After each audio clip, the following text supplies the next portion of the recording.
প্রথমত দেখেন ওখানে ইন্নাতে গুন্না হবে, তাই না? কারণ আমরা জানি যে নুনের উপরে অথবা মিমের উপরে যখন তাসদিদ হয় তখন সেখানে কি করে পড়তে হয়? গুন্না করে পড়তে হয়, অর্থাৎ ওয়াজিব গুন্না হয় তখন। হ্যাঁ, তাহলে কি হবে? ইন্না, এভাবে। তারপরে দেখেন ইয়া ওয়াও জবর ইয়াও, মিম লাম জবর মাল, মাল। ইয়াও মাল।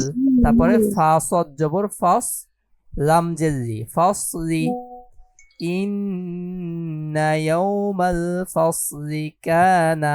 কানা কিভাবে হলো দেখেন, কাফ আলিফ জবর কা, নুন জবর না, কানা মানে কাতে একালিফ টান হবে। তাহলে কিভাবে হয় দেখেন, আমি একটু পড়ি।